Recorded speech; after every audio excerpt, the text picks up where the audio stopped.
girl Tay, and I'm here with another Instacart video.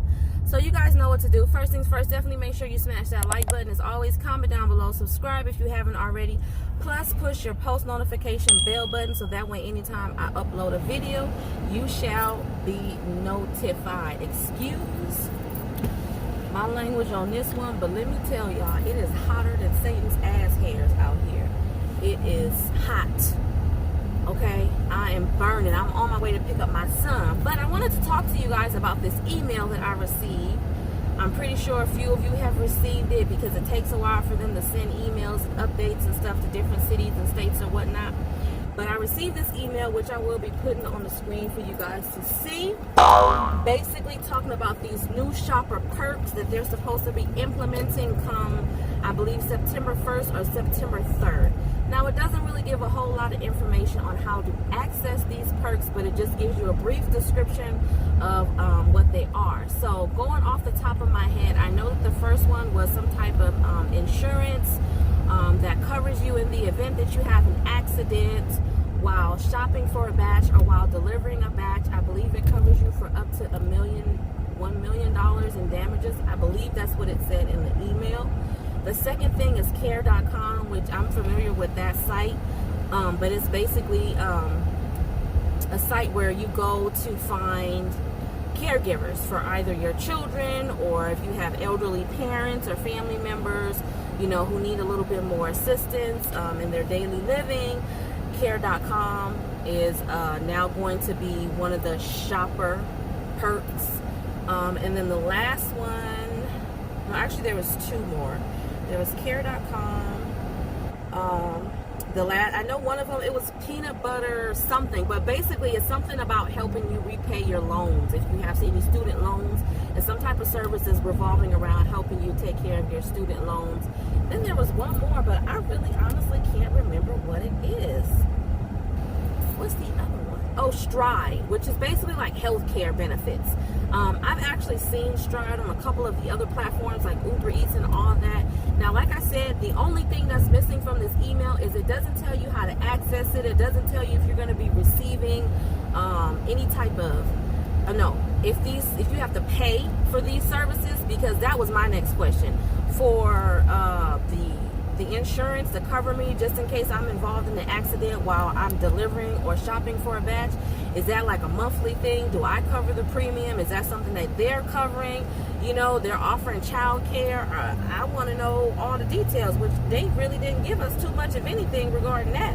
You know, at the end of the day, I would suspect that we still have to pay for our child care, but is there going to be a discount? You know, are they just putting these on the app as a means to give us access to resources? But the email does say that they will give more information on how to access these perks. I believe it's September 3rd, so pretty much another week they'll let us know how we can access these perks. You guys let me know how you think about, how you feel about that. Do you think that those are real perks? Is it a necessity? I mean, I know a lot of us have issues with healthcare nowadays, but you know, I feel like if you're not making a lot of money, you can always just go and get Medi-Cal, which is low cost to no cost, rather than paying a monthly premium just for your basic healthcare needs, just going to the doctor for your annual physical and things of that nature, rather than paying a premium. I know that I use it, and if I get a job with benefits, then I don't use it. I use the benefits at my job because, of course, it's better. But, you know, when you're working as an independent contractor, the reality is that we do have to buy into certain things like insurance, you know, 401k or whatever. If this is your full-time job and you have nothing else, no other job that already has those perks, as they call it, then you have to invest in your future and in your health care and all of that good stuff. So, I mean, I'm just really curious, you know, to see, like I said, what exactly they're going to, like how they're trying to help us with these perks. Because if this is just something that I could have gotten from calling 411 and asking them for some information, then to me it's kind of pointless, it's kind of redundant, it doesn't really make any sense to me. So, you know, we'll see. Outside of that, you guys, today is a lovely hot Wednesday. It has been extremely slow.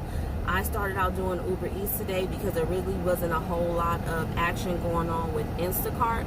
I haven't really seen too many batches since, what was that, Sunday, Monday? Sunday, Monday, Tuesday, Wednesday, Thursday, Friday, Saturday. Okay, anyway, so yeah, I haven't really seen much action with Instacart. I've been doing Uber Eats today. I completed 5 orders today for the lunch, and I'm going to be back out there this evening for the dinner time and see what that's like. I kind of feel like it's actually starting to slow down with the food delivery apps. I haven't been able to get anything in terms of DoorDash scheduling, and DoorDash is actually changing their standards for you to be able to get early access to scheduling. Of course, you can do Dash Now, which for those of you who don't know, it's kind of the, well, I won't say it's not the same thing, but like with Uber Eats, you don't have to be on the schedule. You just basically turn the app on and you start working. With DoorDash, you can actually, it's kind of like Instacart. You can actually schedule you some hours, or you can just do Dash Now if your area is red, or if you're in an area that's red, you can just go ahead and click Dash Now and then choose how long you want to work out of the hours that may be available. So for example, right now it's 3 o'clock. If it was busy where I am, then I would click Dash Now and I would choose, depending on the options, it may say from 3 to 3:30, from 3:30 to 4, from 4:30, 5:30, and I would just choose which up to what time I want to dash. But they're changing their protocol. Now you have to have so many trips under your belt as a DoorDash driver. You have to have completed at least 5 DoorDash trips from Monday to Sunday of the previous week, and you have to have a 4.6 customer rating. Yeah, they're making it really, really, really hard. Oh, you guys, that's what I wanted to tell you outside of that. So one of my viewers, shout out to this person. Again, I'm not going to be leaving or dropping any names unless you give me permission to, but shout out to this person for leaving this information and sharing their experience. But pretty much this person sent me quite a few long messages regarding her experience. Now, I can't remember word for word everything that she said, but I do remember that she mentioned speaking to an Instacart employee that said to her that they are in the process of trying to phase out working on hours, period. Like, they want to make it to where everybody is just doing on demand. And she also went on to mention that there are certain areas that she knows of, based off of the fact that Instacart shoppers do kind of get together and compare their rates. But there's one area that she knows of where they get $50 and up in order. And the reason for that is because in that area, there's not a whole lot of drivers, and also because nobody wants to take the orders. I don't know why.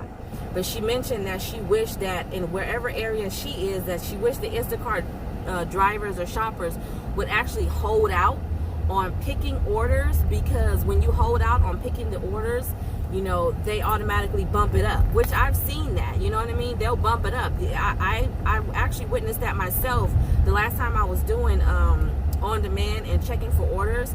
It was an order that came through and it was like $9, but it was heavy items, and the mileage wasn't so great, so nobody wanted it, and I'm assuming that that's why it was in the on-demand part anyway. And I want to say maybe 5 minutes later, they bumped it from $9 to $15, and then from $15 to $20, you know what I mean? And they call it peak boost pay, but it's really them just putting more money on it to make it more enticing so that somebody will say, okay, I'll go ahead and deliver it. But she said the thing, like she said, in her area, there's so many drivers, there's so many shoppers in her area that, and nobody holds out. They grab the orders immediately. So, the orders over there, pretty much because there's a high demand, the payouts are much lower.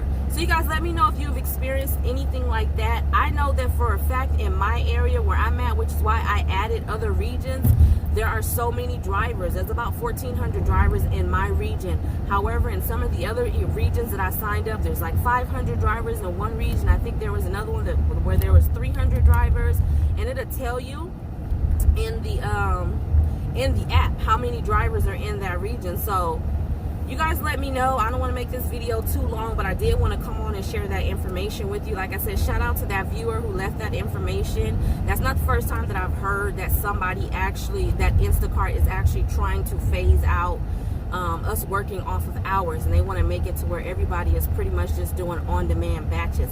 I don't necessarily like that. I don't think it's a good idea, but at the same time, I know that a lot of people also have been talking about the fact that when they're working, myself included, when I'm working with hours, I can have a 4-hour shift and I may only get 1 or 2 orders, versus when I get off shift, those on-demand batches are popping in like, you know, like it's nobody's business. So I don't know why it's happening like that, because you would think if you're obligating us, if you're saying as an Instacart shopper, when you're on schedule, you have to take this batch, and if you don't, we're going to kick you off if after you deny a certain amount, that the orders would be plentiful, right?